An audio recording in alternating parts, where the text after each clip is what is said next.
To do both. Thank you. So it's really, for my wife and myself, it's our privilege to be here. And I can't thank you all enough so far. First, for the science we've heard here, which has been fun, and second, for the magnificent hospitality we've been shown. It's absolutely, truly extraordinary, so we're enjoying ourselves. So I hope we can pay back a little bit by giving some information. I will try. And what Xing meant by pioneer is old. So I've been doing this epigenetics now and working there more years than most people are old. So I want to try to talk a little bit about the concept of the epigenome, the cancer epigenome, and basic for work first, and then at the end some implications for if we understand the epigenome, can we do something good for either the prevention of cancer, the interception of stages towards cancer, or the therapy for cancer. So I want to do something for, well, I want to, but I can't move the slides, but I do want to. That's the best way. All right. I want to do just a little bit of history for fun with you. I had to give a history of medicine talk at Johns Hopkins recently on epigenetics, and it was very humbling, the shoulders we stand on and how far back it goes. So I just want to share with you. First of all, here you're looking at epigenetics.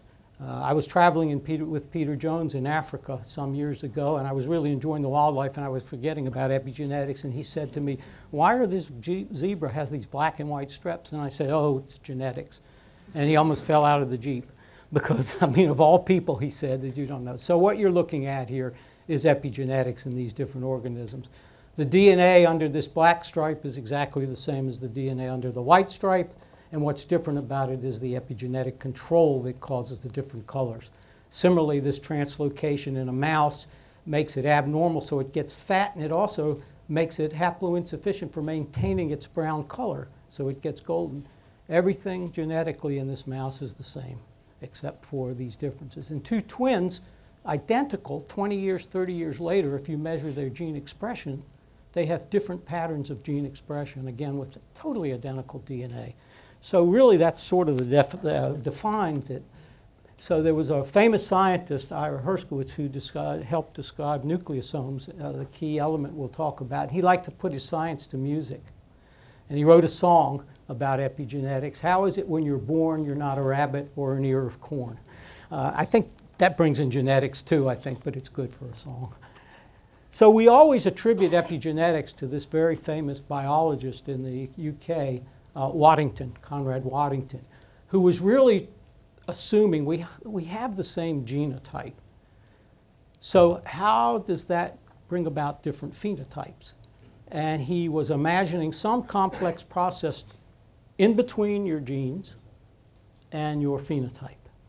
And he made this iconic diagram of the embryonic stem cell as a ball rolling down a hill, and then magically, if it gets in this furrow and bounces into this one, it says, okay, I'm a lymphocyte. Or if it goes down this one and goes there, it's a muscle.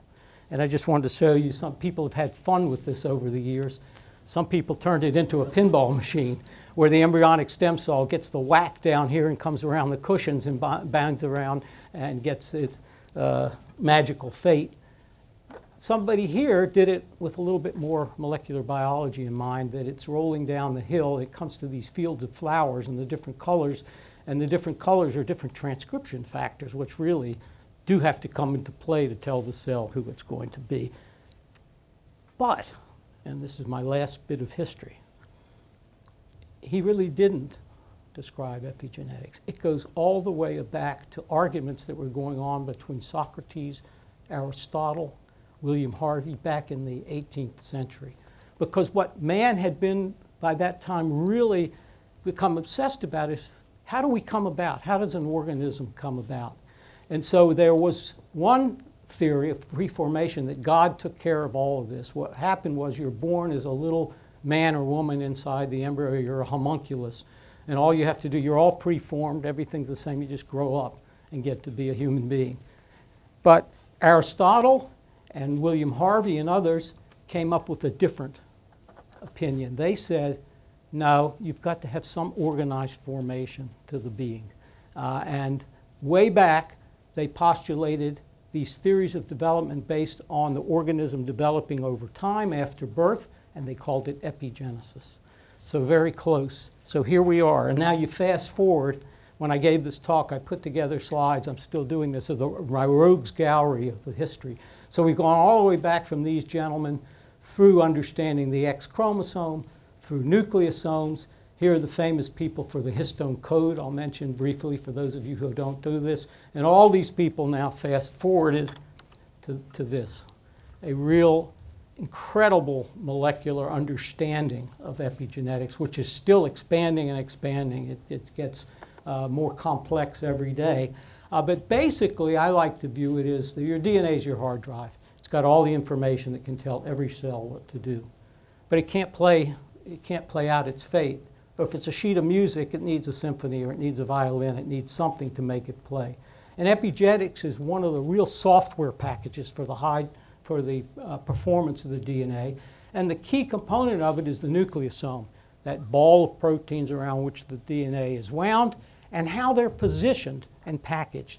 So if they are in a very tight three-dimensional structure like this, that's unfriendly for gene expression and transcription. But we have proteins that are nucleosome remodelers that can linearize this.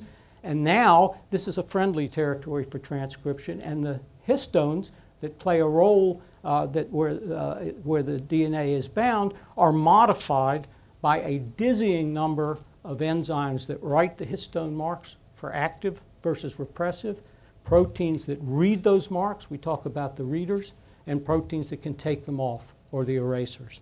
And I'm going to talk about a state in cancer that goes between this low transcribed poised state here, which is still more linear, and predisposed to go to this very compact state in cancer where the genes don't come on normally. And not only is it controlled by histone modifications, but by DNA methylation, which I'm going to talk about a lot. And Angela Rao recently discovered that it has writers and readers. It was thought that you put on DNA methylation, you can't lose it unless the cell just divides and you lose it passively. And now there are proteins called TETs that can do the same thing for DNA methylation. Proteins, DNA methyltransferases, put it on. The TETs in several steps can remove it. So that can be an active process too. And I'm going to show you a shuttling between these two steps in cancer that gets abnormally controlled. So one of the genetics interaction with genetics that we know of is one of the most frequent types of mutation is in human cancers now, almost as frequent as any, are in each of the proteins that I just told you about. The proteins that move the nucleosomes around and compact them and everything, the nucleosome remodelers, very frequent mutations in cancer. We don't know all the what they do, how they change the epigenome, but also mutations in virtually all of these proteins that put on the writers and the readers and the erasers. So that's one place where genetics and epigenetics comes together in cancer. But this is ever more complex. And I'm going to talk to you about abnormal DNA methylation at the start sites of genes. And I'm going to come back to that. This is where we've been working. I've been doing this longer than most people are old, trying to understand a change that occurs here at the gene site between DNA methylation and chromatin. But we have to think now and remind ourselves every day that the changes that occur here for DNA methylation and chromatin changes are going on all over our genomes. This is the concept of the epigenome. So all these important regions of the genome are controlled by balances between chromatin and DNA methylation.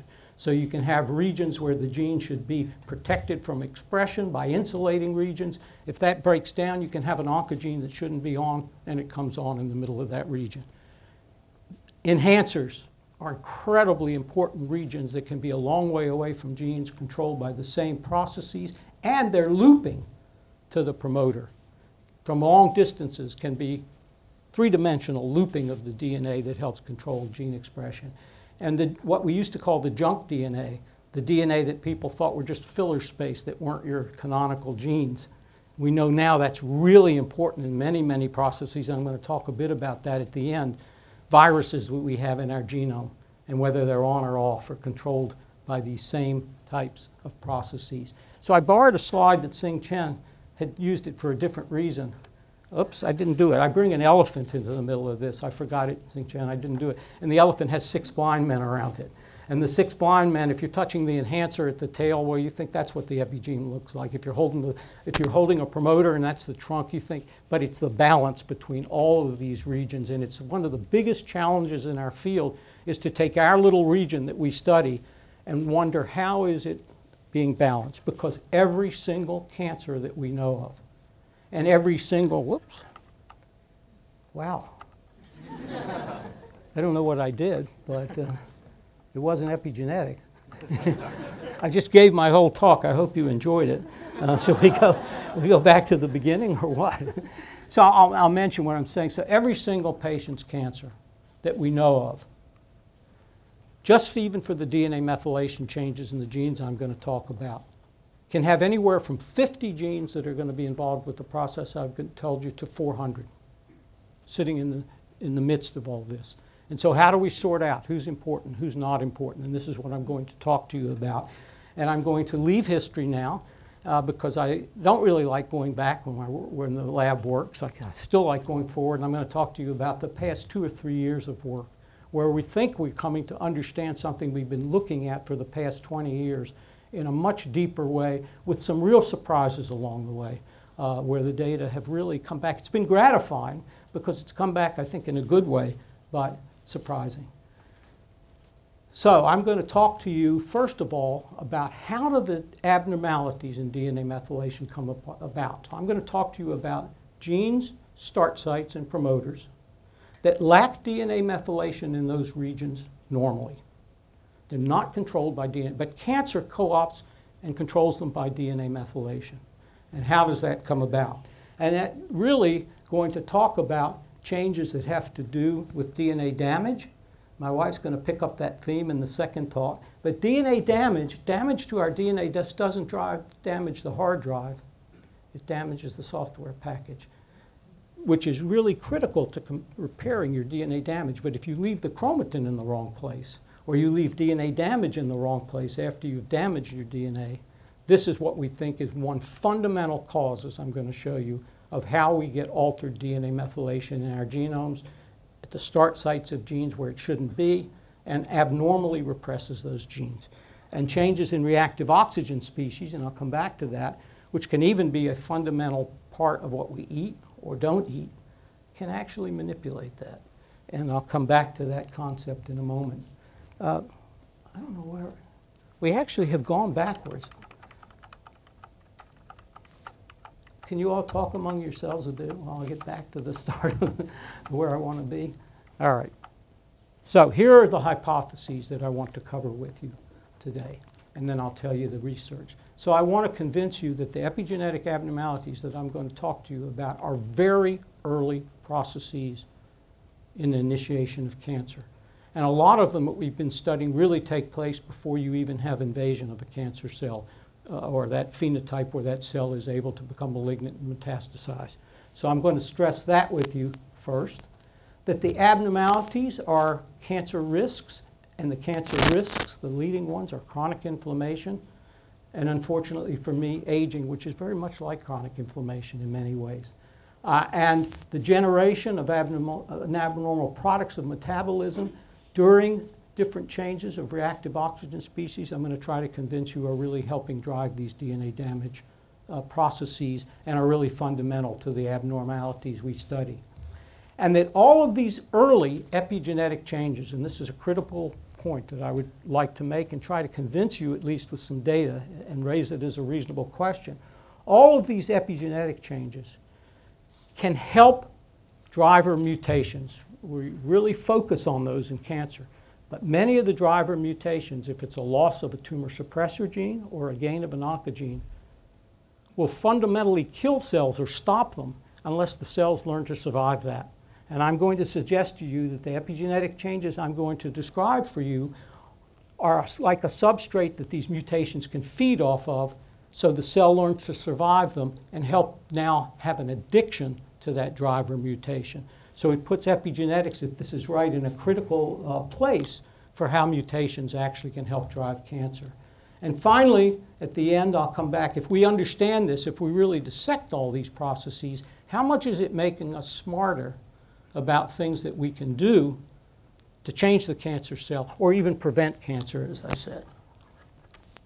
So some years ago, 3 labs, including ours, in about 2007, came up with data that generated hypotheses that it's embarrassing now in 2018 how little data that we had to support it. But the data are coming back that make us more favorable to the hypothesis that we put forth.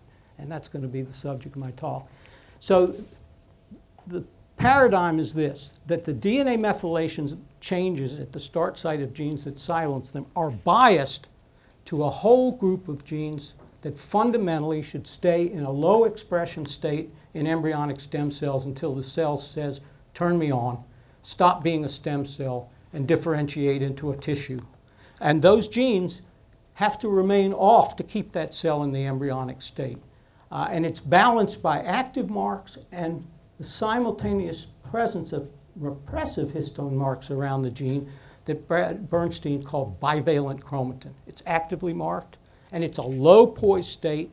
And I'm going to stress this over and over. The abnormality is not so much that the gene starts out in a low expression state, but the fact that the cell can't induce it when it needs to go into a higher expression state. And I'm going to make the argument that that, for most of the genes, may be the paradigm that I'm going to be discussing. But somewhere during the life history of a tumor, in a very sort of heterogeneous way, you replace this bivalent chromatin with abnormal DNA methylation at the start site of the gene. And that is a more tight repressive mark that now is going to further impede induction of that gene. And if that happens, we propose that maybe that's a way to keep the cells in a stem cell state in the early phases of tumorigenesis and keep it from going to the proper differentiated cell. And that's a fundamental hallmark of cancer, that you're more stem-like and you lose your differentiation capacity. And we postulated that might help key driver genes addict the cell to tumorigenesis. So, is this the reason? And I'm going to show you some data that I hope convinces you it's a logical hypothesis. One last word about the DNA damage in the reactive oxygen species. Reactive oxygen species with chronic inflammation and stress, macrophages in a chronic inflammatory setting can release reactive oxygen species. Your mitochondria under stress can release reactive oxygen species. And those reactive oxygen species, as they go up, can kill the cells or cause the cells to stop. So the cells have to learn to get around this chronic reactive oxygen species exposure during the early phases of inflammation and stress that are fundamental to the initiation of cancer. If you increase your reactive oxygen species, if you turn on a mutation that can happen, the cell normally has a way of reacting to that, trying to take care of that, and stopping. The more it learns to survive that by changes that we're going to talk about, which we think a lot of them are epigenetic changes, the more it survives this, we think that that can help take a cell from what's called oncogenic senescence to oncogene addiction.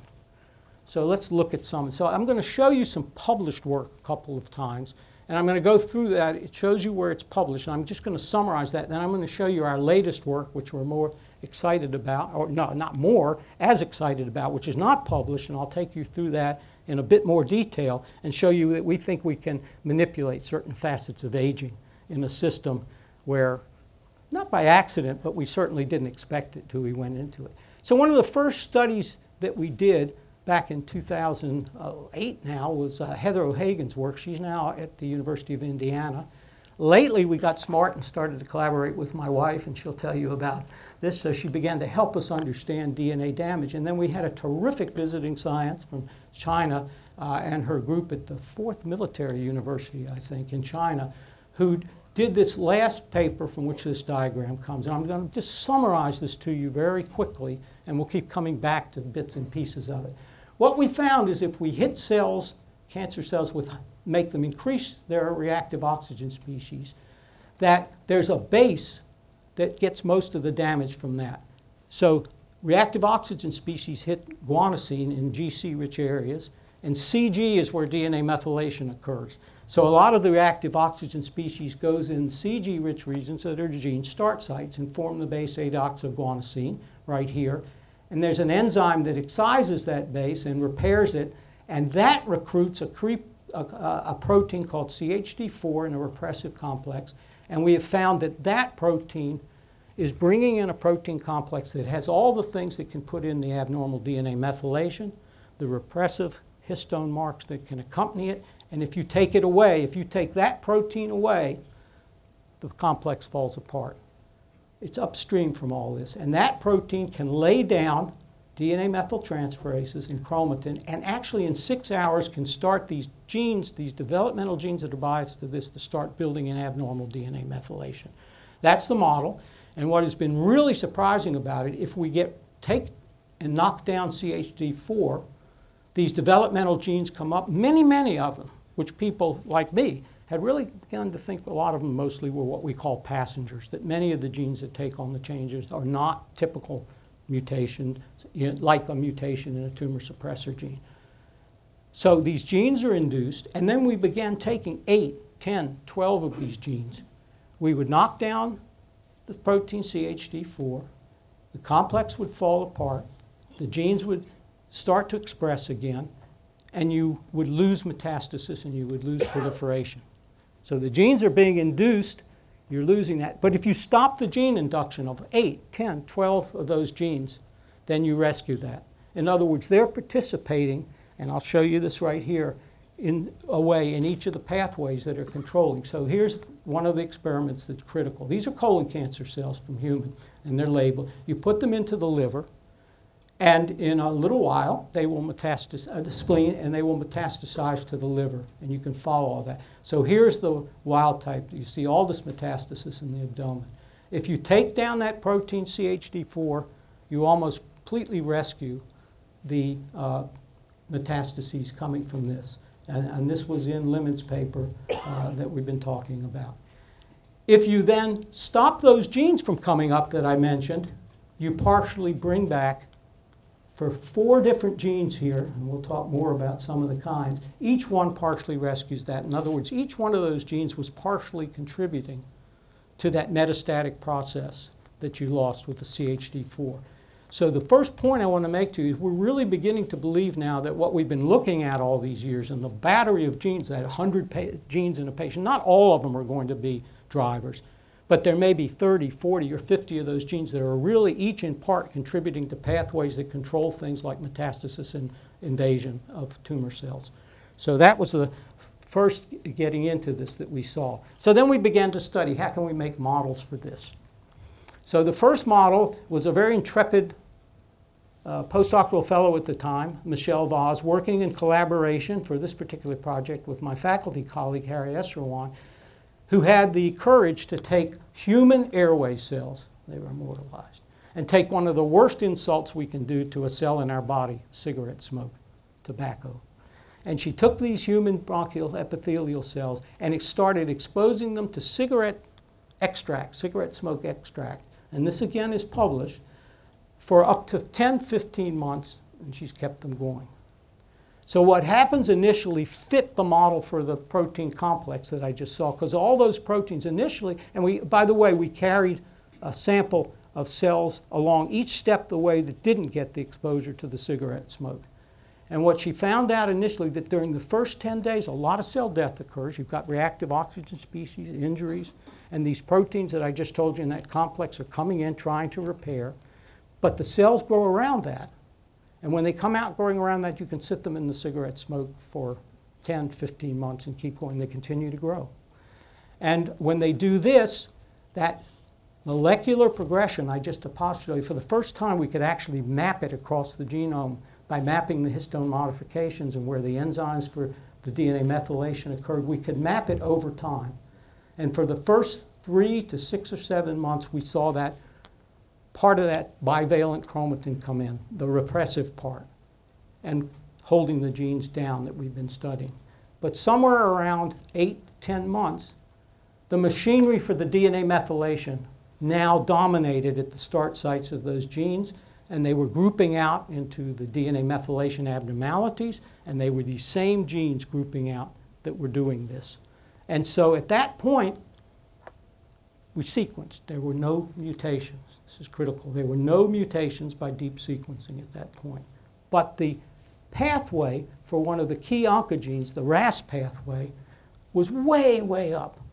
Every pathway we did, it was far the leading one, every iteration in the first three. And stemness, another, something called the Wynt pathway, and the MYC pathway, were all up, no mutations. So if we put a Rass mutation into the control cells, nothing happens at that time. If we put them in a Rass mutation at 6 months, nothing happens. But if you put the Rass mutation in at the time the Rass pathway is elevated like that, in one step, you put the cells in the mouse and you've got a lung carcinoma, non-small cell lung carcinoma. Again, this theme that you had an epigenetic set of changes that built a platform, if you will, that was ready to see the KRAS oncogene, and it just flipped them right over as soon as we put it in and we saw it. So that leads up now, and what I'm going to show you is our latest studies where we've looked at that. So these studies have been going on for about 3 to 4 years, but finally they've just been accepted in the literature. So they're not published yet. Started out with a very talented postdoc from Korea, a graduate student rather. He got his thesis from this work, but he didn't finish it, so he's a co-first author on the publication. Beyond Kung, we was working between Dr. Easterwan and myself, and then a very talented postdoc, Young Tao, came in and has finished this, so he's the first author, and BK, as we call him, is the second author, and Harry's really took control towards the end, and we've come up with this system I'm going to show you now. Same themes, but some even additional twists to it. So Hans Cleaver built these incredible structures that some of you are probably familiar with, organoids. You can take normal cells, put them in a matrigel setting, and those cells will form a mini organ, which doesn't have a microenvironment, but it often will form the epithelial cell structures, which are typical for an organ. And we wanted to study something in particular related to colon cancer, because colon cancers on the right side are biased towards, that's where you find a key oncogene mutation, BRAF. And it's really almost limited to the right-sided colon cancers. But the colon cancers that have that had something else that was dear to our heart. Hundreds of these genes I've been talking about, which have CPG islands at the far, and it's called CPG island methylator phenotype that Jean-Pierre Issa and Peter Laird. And so we wanted to know why are you associated with the BRAF mutation and all these epigenetic changes at the genes, and we wanted to model that. So we took a mouse and made their organoids from the right side of the mouse, normal colon from the right side of the mouse. And we did it in a way that we made it ready to turn on the BRAF gene from its own endogenous promoter, but we didn't recombine the system to turn it on in the mouse. We did that with doing it in the organoid. So we pulled the trigger on the BRAF mutation in the organoid. And then we followed all the events that ensued after that. And this is what I'm going to show you about. So we documented the BRAF was driving its pathway. And then what we saw over several months of time is that this beautiful structure here, this is a normal organoid, and you can see it well here. It's got these stem cell buds with proliferating cells on the outside. Here's a nice one here. And it's got this colonic epithelium that is around this, which is growing and differentiating, and the cells die in the middle, just almost like a mini intestine. But what we began to see with the BRAF mutation over time was these structures here, and they were like a colon polyp. They were like a pre-malignant polyp actually growing in the mini organoid. And so this is where we began to start knowing that BRAF was doing something here. But these weren't tumorigenic. This was not a cancer. This was really a polyp at that time. But then as we studied this, we first began to learn what's happening to these cells. And I'll just bullet that what's happening to these cells, again, is without any mutations by sequencing. They turn on the leading driver pathway in right-sided colon cancer is the Wynt pathway. On the left side, there's a mutation that does this called APC. On the right side, it's been a mystery. Why aren't there APC mutations? So we had all of this Wynt activity going on, which we could select for and show in the culture system. And we could do gene expression studies genome-wide and find out that the stem cell pathways in the green here, which were down in the normal organoids, where the intestinal differentiation genes were up in the normal organoids, in the BRAF organoids, it switched completely around. Now we had, again, stem cell Wynt pathway genes were up, and the differentiation genes were down. So it had flipped in a way that I just mentioned to you. These cells had lost the capacity to go to the mature cells and were now remaining in a stem cell-like state. So now we could really begin to ask some questions about these cells. And what we saw that over 5 months time, if we started putting them in a mouse after 5 months with a BRAF mutation, now we had typical right-sided colon cancers that look just like the human BRAF-containing colon cancers. They're differentiated cancers. They make a lot of mucin, which are big pockets of mucin here. They have individual cells that accumulate the mucin. And sometimes they can grow right from the flank of the mouse when you implant them and invade and go through the muscle and go in. So we had created right-sided colon cancer in one step, but it took 5 months of selection with a BRAF mutation. And I'll show you what's happening during that selection period and what we've learned about that. But that was the first big exciting thing. And it's somewhat like the cigarette smoke again. Given time, we could get one step. And most cell types in models, as you may know, in that cigarette smoke model, it usually took 3 mutations in those cells to be introduced when you start to get any cancer cells to form, any transformation. So this was really exciting to us that we could have these events in that. So what's happening here? So the first step that we saw, young organoids, about 2 months, we trigger the BRAF mutation in 2 to 3 weeks, and then after 5 months, we began to see tumors that had total autopilot signaling of the Wynt pathway. You didn't have to feed any Wynt ligands in the culture. They were on autopilot. And I'm going to show you we think that's all epigenetic for the types of genes that we've been talking about. And it took about 5 months to form tumors. And then by accident, maybe not by, because you can grow these organoids forever. The ones without the BRAF mutations, young Talcus kept growing them and growing them and growing them. So these organoids here have the SIMP. So when we saw the tumors in the young organoids after 5 months, they had that abnormality in methylation called SIMP. But what's the relationship? Did the BRAF cause it? Or did the BRAF get it from somewhere else? And this is where the big surprise to us came in. Because if you grow the organoids without the BRAF mutation for 12 months, they alone formed the SIMP. No mutation.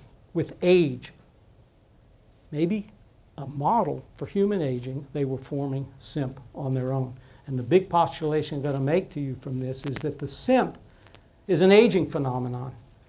One maybe, like goes on, and I'll show you why, in us, which can sensitize to mutations and give you cancer risk, and I'm going to amplify that theme in a second. But now if you take the BRAF in the old organoids, instead of 5 months, 2 to 3 weeks, we get the colon cancers. So remarkable speeding up in the old organoids that have SIMP. Now, is the SIMP really involved? And is it really a collision between this aging-like phenotype and the BRAF? So we knew from our studies of the methylation which genes were taking on this SIMP-like phenotype. We knew who was getting methylated, and we knew who was getting silenced. And a lot of them were genes that would block Wynt pathway or block stemness. So we got lucky. We said, well, we're going to take out a certain number. And so we used a CRISPR method, the new way of taking them out, which can simultaneously take out several genes at one time. And we took out 2 genes that block the Wynt pathway, one famous gene that gets methylated in cancer called P16, which is a tumor suppressor and can get silenced, and a gene that gets methylated in cancer that otherwise helps normal intestine differentiate. And we took it out, CRISPR'd it 2 to 3 weeks, and we changed the young organoid into the old organoid phenotype, and it would have transformed with BRAF in 2 to 3 weeks. So we actually manipulated young organoids going into old organoids with selected genes. And this was very exciting to us because obviously maybe we're actually manipulating change. So these are what the organoids look like. These are 2 separate organoids from two different organoids separately prepared. This is a young organoid. Here's the stem cell bud in the right place. And the green is for this mucin differentiation. So these have the normal structure, stem cells on the outside, and they differentiate. And here they are at 12 months and 4 months coming out of the same organoid. They're bags of stem cells. They don't differentiate, and they have all these proliferating cells in the middle. So they look like that.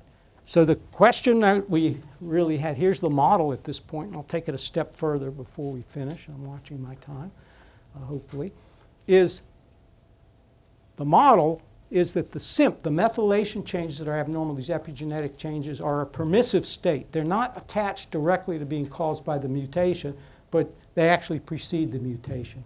And as the genes that get silenced, like those that ought to block the Wynt pathway, take place, now they're sensitive again to this mutation, and you get a right-sided colon cancer with this. But what really excited us is the following question, which we really need to prove in subsequent study. Is this an in vitro model for the cancer risk attached to human aging? In other words, as we age, do we make some of these same changes in our colon as we age that might increase cancer risk? And we weren't working in the unknown here, because in fact, DNA methylation is like a biologic clock for aging. And this is not our work, but studied in Russia for over the years, Steve Horvath, and by my colleague who was a former postdoc in the lab, Jean-Pierre Issa. So if you map certain areas in the DNA where methylation can occur, and it almost, you can put panels together from anywhere. They're like clockwork increasing with aging, the differences.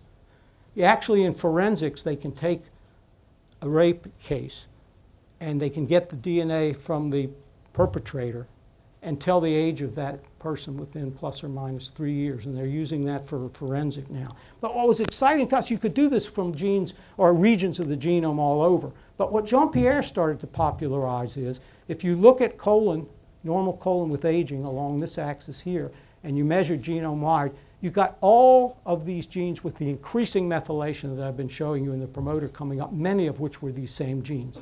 And he's done a whole bunch of work on this.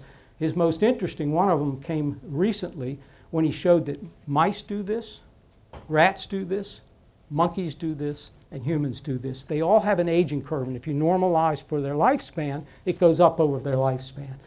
And he actually then changed the diets of the monkeys to a less diet for reactive oxygen species type generation. And he changed the molecular age of the monkey in terms of this back about a year. So he could manipulate this. He wasn't thinking exactly the way we were thinking at this time, but I think you get the link. So you can see why we were really excited about the genes we had. And then one last study from another very talented postdoc, Wenbei Ji from China, now working with Harry.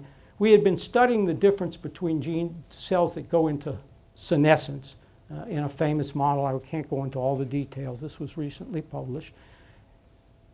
DNA methylation increases at the start sites of genes in senescence in a very programmed way, but it's different than the genes that we're seeing in this transformation process. So it's a very programmed change in methylation that can actually make the cell refractory to being transformed, not raised. But if you transform the cells in this fibroblast system, you actually get the same, it's sort of chaotic. At first you get the same progression to the types of genes that we're looking at. These developmental genes are the leading types of genes. And so we took those genes and we put them through TCGA and other regions, and we mapped them with aging in human samples now. So we're looking here on this axis. This is normal colon.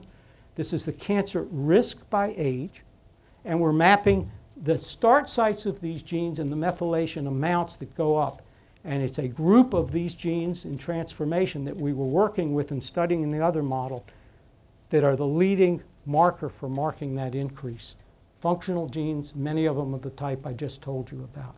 And so it's now raising a question we can study if we have the right cohorts. If you're 50 years old and you're sitting here and this is your normal colon pattern for these genes, you're 50 years old, but you have the pattern of an 80-year-old, are you now at more risk for the development of colon cancer? And it really raises, I think, a fascinating question and a studyable one. It's going to take some time to work it out with the right cohorts in many ways.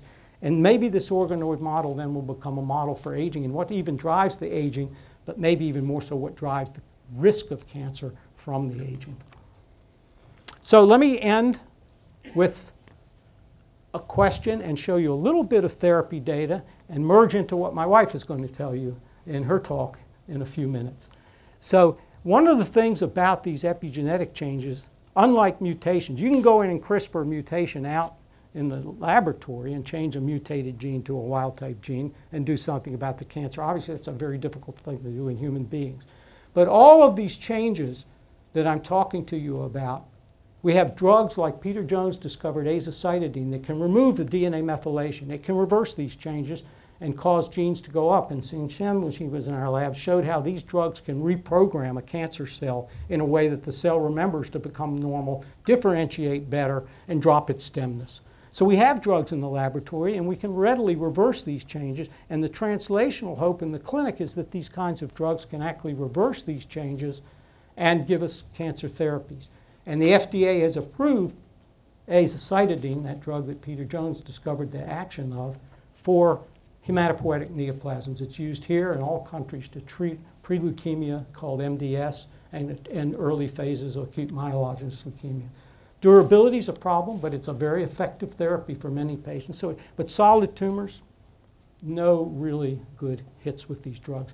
And this is something that we really want to study. So how can we do all of this? Well, I just told you one way, maybe, why the lifespan of so many organisms, even those without DNA methylation, but they have chromatin, and organisms with DNA methylation have been studied. If you reduce caloric intake and reduce reactive oxygen species, you can extend the lifespan. And now we would think maybe that's germane to humans as well. So you can not eat all the Big Macs and go out with carbohydrate and fat and decrease this over your lifespan. Would that be a way of prevention? And some people are doing that already. So this is a clinical trial, actually, in human beings that this group published this year in Cell Metabolism, where they put one group and let them eat all the fat and carbohydrate at the same time that they wanted. They could go into any fast food place and just stock up on this and eat it. Another group they took it away from, and they watched them for 2 years. They didn't do DNA methylation, but they saw a beautiful drop in reactive oxygen species. So you can really manipulate a potential cause. But let me close. What about using these drugs, epigenetic therapy? And so the trials are going on everywhere, and there's been kind of a frenzy about it. We had some suggestions in the laboratory that perhaps helped to drive that, some of Xing Chen's studies. And so everybody's trying this. There are no hits, but The Economist published, this is an angry nucleosome here from a cancer cell, and a group of guys with epigenetic therapy and a syringe shooting at it. So where are we? This is where Xing Chen mentioned our Stand Up to Cancer team. So we have a team at the Van Andel, supported by the Stand Up to Cancer. The co-leader is Peter Jones right here, and the short guy here is me, and Faye somewhere in the middle. We're all working together as a team to collaborate to get the best scientific ideas and try to take them into clinical trials to develop epigenetic therapy.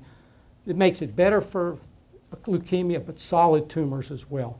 And the home runs are hard to come by, but we have some exciting possibilities, and we've learned a lot of things. So bringing these genes up with the abnormal methylation to re-express these genes we think now are tumor suppressor genes, or to cause cells or differentiation is very hard with these drugs, and we can talk about that discussion later time, because the drugs getting into solid tumors, the cells have to be proliferating. Solid tumors often have a very low percent of proliferating cells, so we're really battling hard to make the drugs we have do this part of the equation. But for many years, we knew that individual steps in immunity and immune attraction are activated by drugs like azacitidine and drugs that block repressive chromatin, like histone deacetylase inhibitors. We knew that. But what we've stumbled into by going back from some of our trials and going back to the bench and studying things, that we hit this compartment much better than we hit this one. And we're activating in this immune compartment a real program of events that we think are driving immune attraction of the cells and hold great potential. One of the combinatory to improve what's so popular these days, immune checkpoint therapy. And we've been studying that hard ever since. I'm going to skip that for the moment. So, immune checkpoint therapy, I think many people know, is this interaction between receptors like PTL1 on the tumor cell with receptors on the T cell, and you can color in Nobel Prize here this year to James Allison and a worker from Japan for their long history of basic science that it took a lesson, 20, 25 years to really understand why immune therapy wasn't working, because this system, when this is a chronic interaction between this ligand and these receptors, make the tumor cells become tolerant, turns them off. And that was the fundamental discovery that has exploded into the immune checkpoint field. And what I'm going to tell you is that if your tumor is gotten what we call a cold tumor, with all the steps that would be turned off that would make it better if you had immune checkpoint therapy, the drugs we're talking about can drive up almost every component. And I know there are really good studies going here on these components. So if your tumor has turned off the antigens that would be the immune cells would like to see, and if it's not expressing the proteins that help express on the surface of those cells, and if they're expressing the ligand in between the T cell and the tumor cell and the receptors, every one of those steps can be turned on by the drugs we're turning about in the laboratory. You can bring back the antigens, you can bring back tumor's attraction, and I'm going to show you, and you can even activate partially the program in the T cells that makes them most active. And this is an important concept now in clinical trials. So this is where I'm going to finish and turn it over to my wife. But the pathway that two labs discovered, one, a postdoc who started the work in Peter Jones's lab, and we were aware of each other. We had a nice relationship. These are separate papers, but we were aware, and we published them together. A postdoc, Kate Ciprianelli, in our lab, and Dan DiCarvalho is the driving person at the Princess Margaret Hospital together. We discovered that these drugs we were talking about, like azacitidine, are activating RNA species coming out of endogenous retroviruses that over the gazillion years have accumulated in our genome. It's about 8% of our genome are these endogenous retroviruses. And they're usually silenced. And the tumor either can lose the methylation that silences them, and they can go up on their own, or they're down, as they normally are. But we employ these drugs, we get rid of the methylation, we upregulate the virus transcripts, and we drive what's called a viral defense pathway. So these viruses, when we upregulate them, they make double-stranded RNA in the cytoplasm. The cell thinks it's seen a virus, that's the mimicry here, drives a processing system in the cytoplasm, but at the end of the day drives the interferon pathway, interferon response factors, which then downstream can drive interferon responsive genes, which are the proteins that put the antigens on the cells, proteins that attract immune cells to the tumor microenvironment, and it even drives up the key receptor for immune checkpoint therapy, PD-L1, which would make the tumor cells tolerant. But if you come in now with immune checkpoint therapy and break that tolerance, is this the way we can? And there are trials all over for this right now, not just ours, with different combinations, AZA, HDAC inhibitors alone. No home runs in solid tumors. In fact, it remains to be seen how important this combination will be. But let me hand it over with one final slide to my wife. We came back and studied this further in the cells, adding an HDAC inhibitor to the DNA methyltransferases, but I want to make a couple of key points here. This taught us that one of the things we're doing when we use azacitidine is drive the MYC pathway down, another key stem cell event. So we drive it down, MYC and its target genes. And that turns out that the MYC was repressing this type of interferon signaling that we were looking at. So it would be working against the AZA. So if the AZA can activate the interferon signaling and turn down the MYC, we're getting a joint action from that.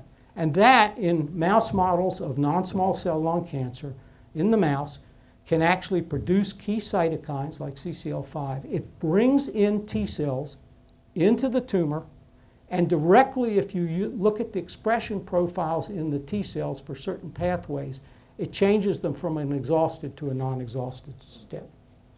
This is the hope. This is what we would like to see and bring into the clinical arena. And I'm going to stop there. And there are lots of trials going on, our stand-up trials. We'll see if this really becomes clinical.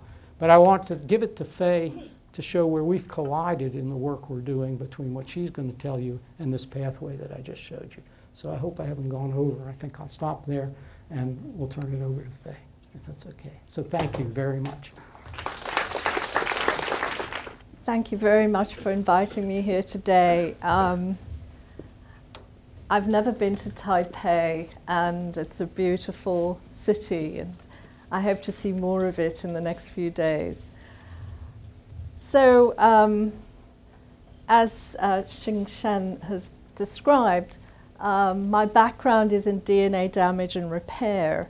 And I guess one of the most exciting therapies that have come along in the last decade or so have been therapies that target PARP, which is a DNA repair protein.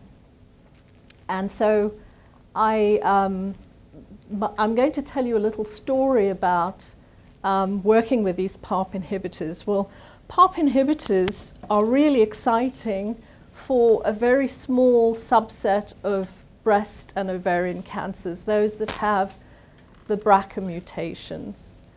But unfortunately, they haven't really had efficacy for the large majority of breast and ovarian cancers that are BRCA proficient. And so wouldn't it be fantastic if we could devise a therapy to enhance PARP inhibitors to target those cancers, especially the ones that have a very little chance of therapy, like the triple-negative breast cancers, and to devise potential combination therapies that go with the PARP inhibitors. So first of all, I don't know if you're aware of the concepts of mechanisms that actually drive these PARP inhibitors, but they selectively kill BRCA tumors because of homologous recombination pathways. And so here you have a single-stranded break on DNA, and usually these single-stranded breaks are repaired by the single-strand break repair pathways, like base excision repair. And what PARP does is it actually recognizes the single-stranded break and recruits these repair factors to the break to repair them using their, what we call these poly-ADP ribose molecules that actually both form on the PARP itself and on the recruited molecules, and brings them to the break for repair. What happens, though, when you treat with these PARP inhibitors is that you prevent single-stranded break repair, but then when the cell starts replicating with these single-stranded breaks that accumulate, you have the formation of double-stranded breaks because of the collapse of replication forks. And so in this case, you have these potentially cytotoxic double-strand breaks that cannot be repaired because of the BRCA mutations, because BRCA is a key factor in homologous recombination.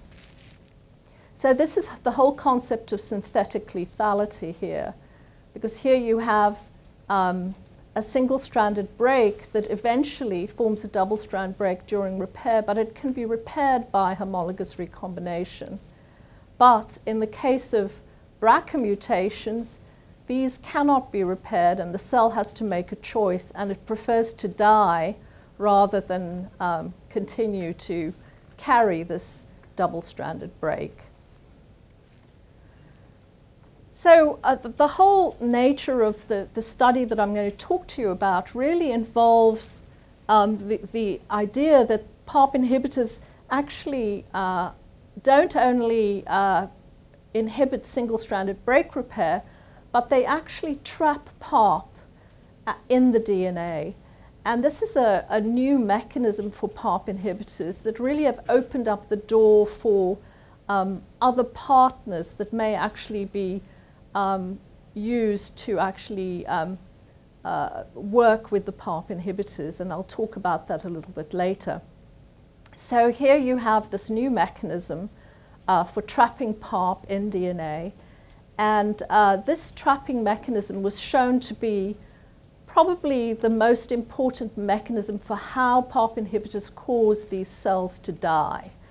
And these trapped PARP DNA complexes actually get removed by additional DNA repair pathways, as I've shown here, And this also now allows you to think of using PARP inhibitors for example, mutations in Fanconi anemia, mutations in FEN1 or ATM. So other cancers with these mutations now could potentially be used with the PARP inhibitors. And this is really illustrated here, where you can delete these repair factors in cells and show that they really sensitize to the PARP inhibitors quite significantly. And this concept of finding deficiencies in other HR pathway-related, DNA repair-related pathways is a concept known as BRCAness. And so this is the idea of spreading the PARP inhibitor therapies to other potential defects in the genome. So this really set myself and Steve really thinking about how we could really expand the use of PARP inhibitors to combination therapies.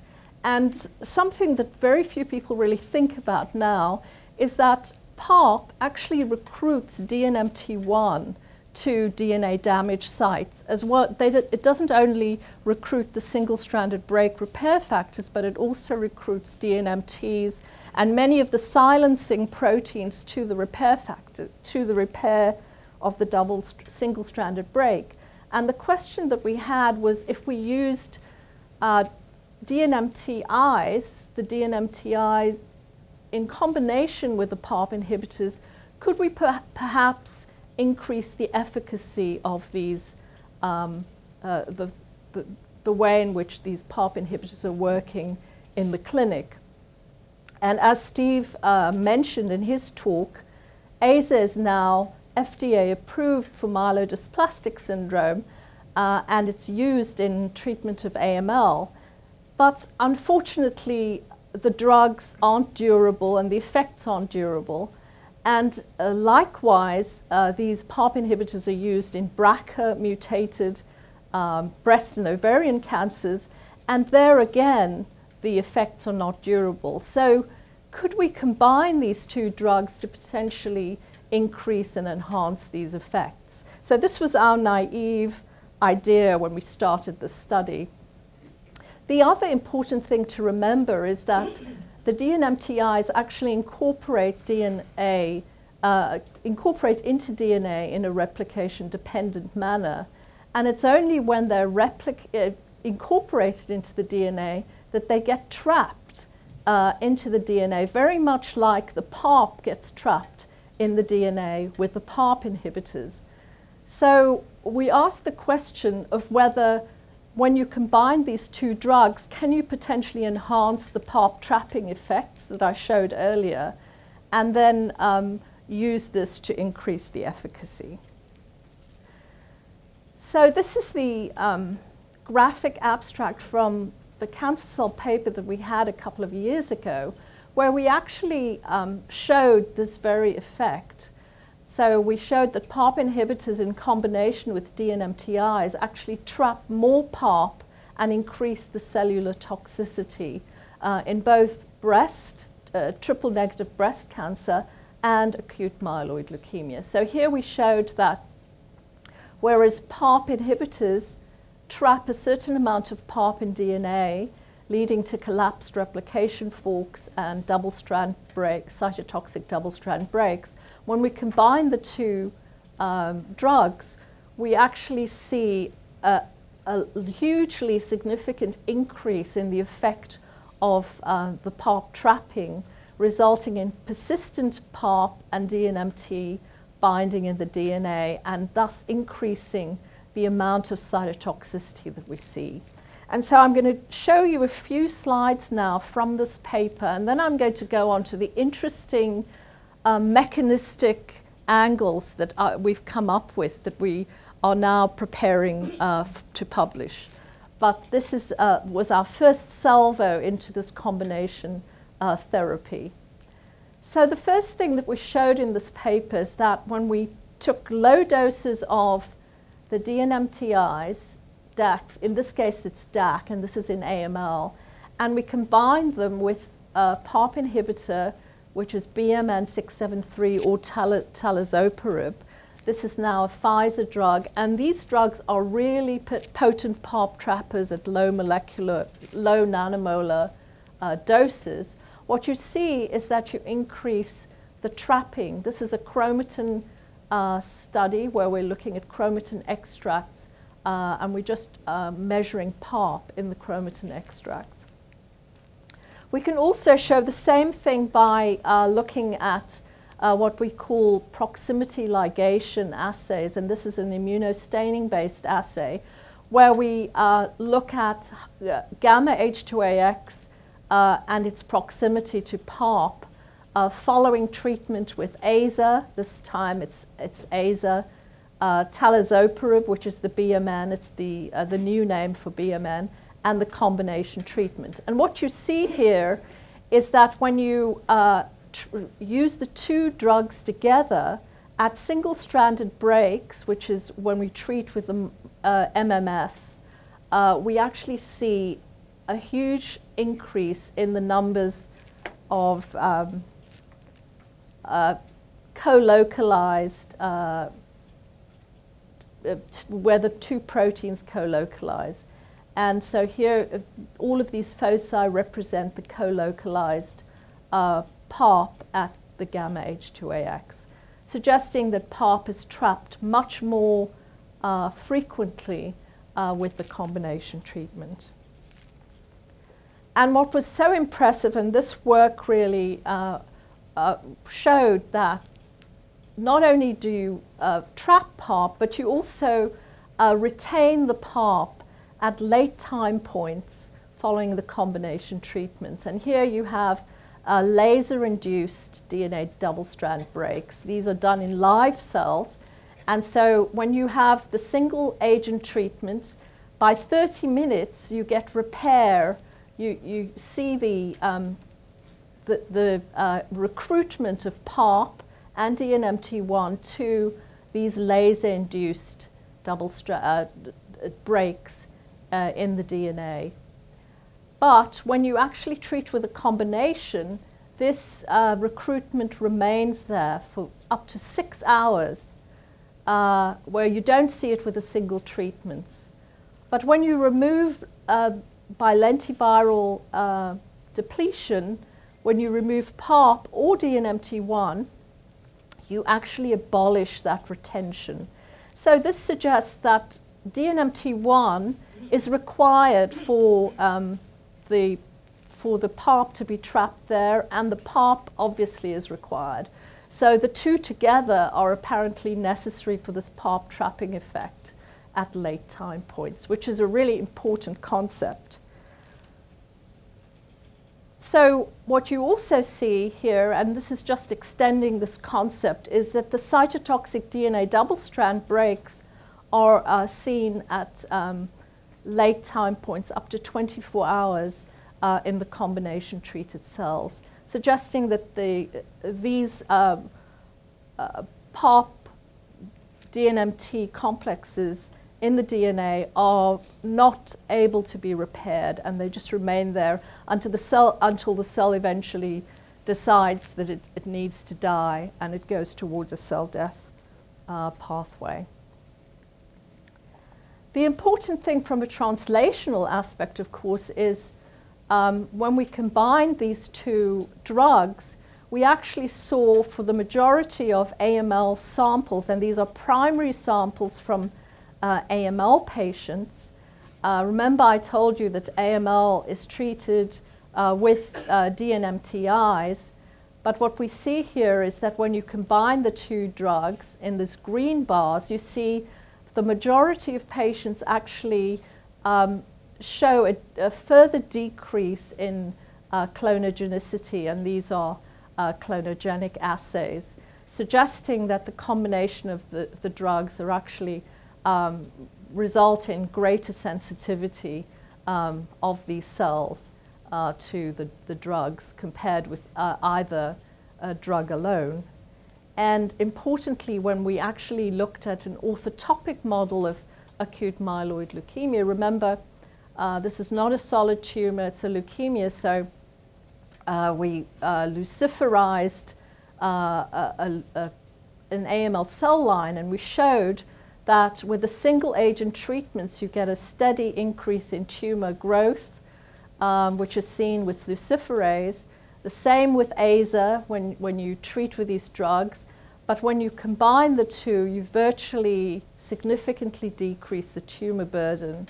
And this really led us to a potential preclinical strategy for deriving a clinical trial in AML. And so here we have a clinical trial which was started about a year ago in AML, and using this combination therapy. And this clinical trial concept was done in combination with a clinician, a lead clinician at Maryland, Maria Baer. And here we took decitabine and the PARP inhibitor, talazoparib, and we're looking at newly diagnosed patients unfit for intensive chemotherapy and patients with relapsed refractory AML. And this study is a phase 1 study, and it's, we're nearly at the end of phase 1, so these drugs are tolerated very well together. And this is funded by the Van Andel Research, Stand Up to Cancer, and we're hoping to go into phase 2 potentially in the next several months. And then we'll know exactly how these drugs will work, and if the responses really are as promising as we saw in our in vitro and in vivo studies. But now I'm going to really talk about what we have done to show that that there is an underlying mechanism that is at work that is really, really exciting for us. And I'm going back to this paper that Steve mentioned, and of course the person that invited us here is in the audience. And so Sun Shen's paper really set us on a course of action which we're really excited about. So we really asked the question, could the effects that we're seeing with the combination treatment be due to reprogramming the DNA repair transcriptome? And so this paper from Xing Shen is really a landmark study which showed that transient low doses of these demethylating agents actually exert a durable anti-tumor effect on hematologic malignancies as well as epithelial tumors. And what we basically Xing Shen showed was that all of the signaling pathways in the cancer wheel, the Hanahan and Weinberg wheel, really was changed, got reprogrammed to lead to decreased tumorigenicity and decreased self-renewal. But the pathways that interested us the most, first of all, was the DNA damage response pathway that was also reprogrammed with these low doses of DNMTIs. And we noticed, it's not on this particular slide, but if you go back to Sun Shen's paper, you see that not only when you treat with these drugs, not only do you see upregulation of genes, but you also see downregulation of genes. And that's because depending on where they are in the hierarchy of the transcriptome, they may have negative regulators that are turned on, and as a result, then you get decreased expression in the downstream targets. So we were very interested in seeing what the transcriptome was like for the DNA repair genes in breast cancer. So this is our next slide. So we first of all took advantage of Steve Baylin's large database that he had, where they had treated multiple breast cancer cell lines with the DNMTIs. So they treated from day 1, and they went through all the way to day 10. And this was performed in multiple breast cancer lines, including BRCA mutant and also ER positive breast cancers. And the first thing that we noted from this DNA repair reactome was that not only did you see upregulated genes, but you also saw a lot of blue, which are the downregulated genes, suggesting that maybe our thoughts were right about the direction we were taking. So we then made the next step and we said, okay, here are all these different breast cancers, but we're really interested in the ones that are difficult to treat and do not have a proper therapy, unlike the ER positive breast cancers. So we zoomed in on the BRCA proficient TNBCs, the triple negative breast cancers, and those that did not have a BRCA mutation. And so, as you know, these triple negative breast cancers are divided by phenotype into basal, basal-like, mesenchymal, and there was another type called mesenchymal stem-like, of which the MDA 231 is a part. And what we saw is that in these particular cells, with this phenotype, there was a real distinct downregulation of the BRCAness genes. And so here you see a lot of the BRCAness genes, including the Fanconi pathway, BRCA, ATM, ATR. And what we noticed is that the Fanconi anemia genes were very downregulated, and not only one, but several, suggesting that a whole pathway could be potentially downregulated. So we decided to look into this particular pathway, the Fanconi pathway, a little bit further. We then just here we basically seeing the same thing, but focusing down on the Fanconi genes in particular. And here we see relative expression in the 231 and the SUM159. And clearly, again, you can see that there's a real decrease in expression of the Fanconi genes. And this is also translated into the protein levels. And you can really see it in the nuclear extracts here, that the Fanconi D2, which is a really key factor in the Fanconi pathway, is severely downregulated with AZA treatment after 10 days. So just to remind you of the Fanconi pathway and why it's so important for the BRCA or BRCAness effect, is that actually Fanconi anemia DNA repair pathway is linked to homologous recombination pathways.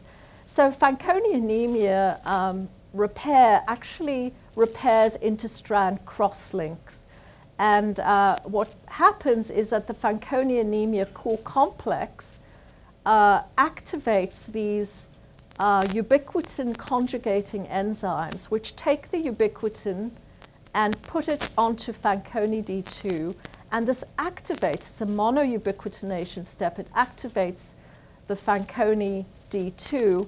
And the Fanconi D2 then binds and is recruited to BRCA2 and activates BRCA2, and it activates the recruitment of the RAD51 to actually form these active RAD51 foci, these repair foci. So this is an important step in linking the two pathways. So you can imagine if you lose any of the Fanconi genes, eventually you will have an effect on homologous recombination, and of course that could lead to synthetic lethality with PARP inhibitors. So when babies have Fanconi anemia, there's a test for Fanconi anemia babies, and then you take the blood from the babies and you treat with a cross-linking agent. And these the cells are extremely sensitive to DNA crosslinks because they can't repair those crosslinks. And they form these chromosomal triradials because they cannot separate. The DNA gets cross-linked and the repair pathways don't function. So by cytogenetics, you can see these triradial figures.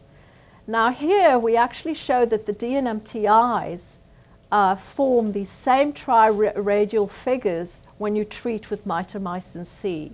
So this is kind of a functional proof that the Fanconi anemia pathway is affected when you treat with either azacitidine or decitabine, because you see these triradial figures. When you use azacitidine on its own, of course, you don't see that, because you're not treating with a cross-linking agent, and of course in the controls you don't. So the next thing we wanted to ask, okay, if we have a Fanconi anemia defect that is DNMTI linked, then, or DNMTI induced, do we actually see a homologous recombination defect? And we used a homologous recombination assay, which involves, it's really a state-of-the-art assay where you incorporate this plasmid cassette, which has an interrupted GFP. And when you induce a double-strand break in this construct with the ISE1 endonuclease, what you get then is this can only be repaired to make a functional GFP by homologous recombination. And you can measure that by flow cytometry. So here, if you've got the clone inserted in any cell, here we had it in the 231, you can actually see reconstitution of GFP by flow cytometry following a ISE1 cut in this cassette. So when we treat with DNMTIs, and here we show treatment with AZA in 231 or SUM 159, remember these are the stem-like TMBCs that are BRCA proficient, we see that homologous recombination is significantly affected by this assay. We can also show in AML cells using another in vitro assay for homologous recombination that several cell lines are affected with this time DAC treatment at very low nanomolar concentrations, and we can also see it in primary cells. And this is the convenient thing about using this particular in vitro assay, is that you can use it with primary cells and get a really nice result. And we can also see that RAD51 recruitment, remember I told you that Fanconi anemia activation is required for RAD51 recruitment to the double-strand break. Foci are actually formed in response to, say, radiation, and here we used radiation as a DNA double-stranded break damage, and so here you see the foci formed for RAD51, but when you treat with AZA, this decreases considerably, suggesting that it's really reducing the homologous recombination effect. But I think what was the most astonishing for us was, so what we found is that we can partially rescue the DNMTI effect with FANCT2 overexpression. And so here we show that when we overexpress FANCT2, we can partially rescue the effect. When we have the empty vector, of course, you have the decrease. When you then delete or mutate the catalytic site of FANCT2, you also decrease this effect. So this suggests that indeed homologous recombination is really important decreased homologous recombination is really important with AZA treatment. And we can also knock down FANCT2 to the levels you see with the DNMTI treatment, as we did here, and we can see that it decreases clonogenicity, and we can also then show in xenograft models that you can decrease tumor volume and tumor weight. But what was the most exciting thing for us, and very unexpected, is that when we used the combination of the two drugs together, we saw that even though ASA alone is the main driver for decreasing homologous recombination, the combination of the two drugs together decreases homologous recombination even further. And here we see that the combination treatment, here this is a Western blot showing the decrease of the factor UBE2T, the ubiquitin conjugating enzyme, which is this one here, that puts the ubiquitin onto the FANCD2, is actually decreased even further, whereas FANCD2 is decreased after ASA treatment, as you can see here. So I'm going to switch now, take you to a pathway that we have actually linked to DNA repair, and that is the interferon pathway.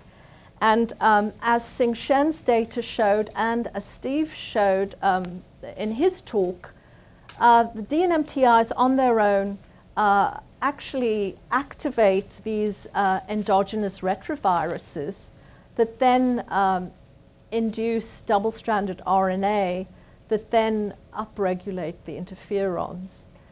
And so this was work that had been published in 2015, and we were actually very surprised to see that the interferon-inducible gene expression is even further increased with a combination treatment that we used, and I showed you, that decreases DNA repair. And here we see that whereas the DAC here in AML increased many of the immune genes, including the interferon-sensitive genes, the combination of the two drugs really robustly increased expression of many genes that were, some that were not increased in expression with DAC alone. And if you zoom in on some of these genes, there are, for example, here it's the ISG15 that you see is upregulated with a combination quite considerably. And I'll talk more about the ISG15. So this just illustrates the upregulation, as you see here in the green bars, that the combination of these two drugs further upregulate the many of the interferon signaling. The ERVs are upregulated, but the interferon-sensitive genes are upregulated significantly, both in breast and also in AML. So this kind of was, at first, was a very separate thing that we had stumbled upon, and we thought it had nothing to do with DNA repair, and we thought, oh, okay, so this is another cancer-related pathway that is actually upregulated. But what happened was, I'm going to come back to this, but what happened was that a very talented postdoc in Steve's lab looked at the two sets of data, in the genome-wide expression data, and did connectivity mapping. And what he found was that, in fact, these two pathways were linked very strongly with very low p-values. So here is all of the Fanconi anemia gene expression, and here we see a connectivity node to the interferon sensitive genes and all of the interferon pathway here. And in addition, Fanconi D2 is significantly connected to another interferon-sensitive gene target called ZBTB32. And both of these factors are really interesting and potentially can throw light on how the interferon genes can be talking to and helping to downregulate these DNA repair genes. The ZBT32 is a zinc finger.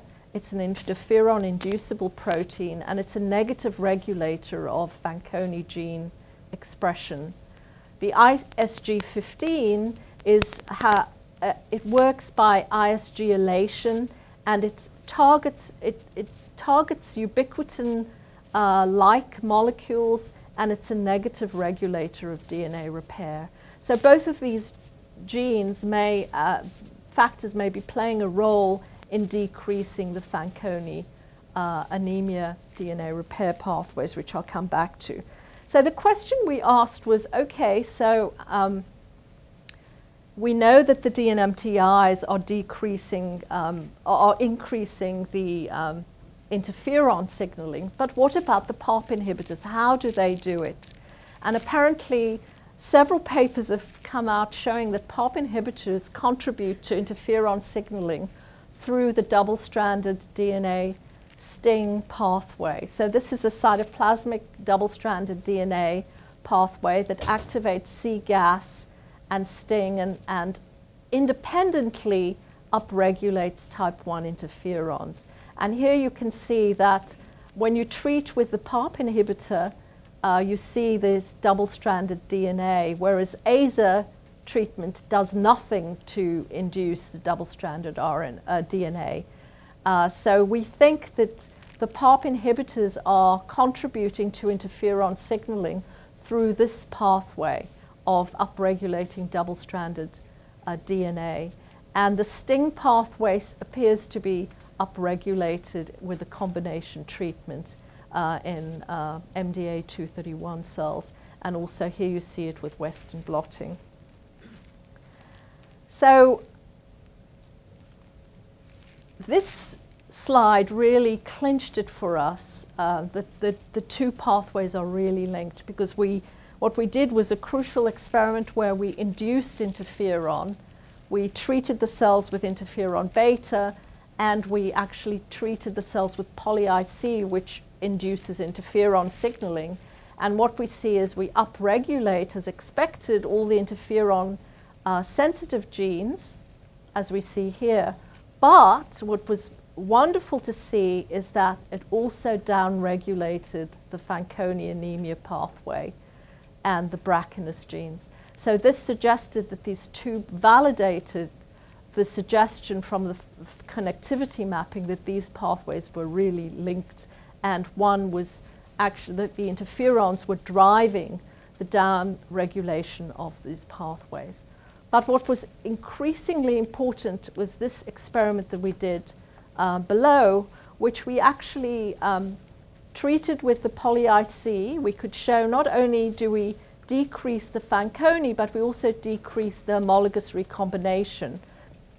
And this is obviously crucial for the PARP inhibitor sensitization and potentially causing the synthetic lethality. And the same with when you treat with interferon beta. But ruxolitinib actually blocks interferon, and we could show that the ruxolitinib, both when we treat with interferon and then treat with ruxolitinib thereafter, that you can block this effect, suggesting that the interferon signaling is really driving the downregulation of homologous recombination. And what is even more important and potentially very interesting is that when we take the conditioned media from these interferon-treated cells and we look at homologous recombination, it can downregulate homologous recombination activity, suggesting that it's a secreted molecule such as interferon that could possibly be doing driving the decrease in homologous recombination. So remember I talked about the connectivity maps and ISG15 as one of the potential nodes of connectivity. So we asked the question, is ISG15 a key connectivity for HRD generation? And so here we just want to remind you of ISG15. It's a target of ubiquitination enzymes, and it, by ISG-alation, can target UBE2T, which is the ubiquitin conjugating enzyme that actually puts the ubiquitin molecule onto FANCD2. So if you downregulate UBE2T, you prevent activation, and therefore you prevent homologous recombination.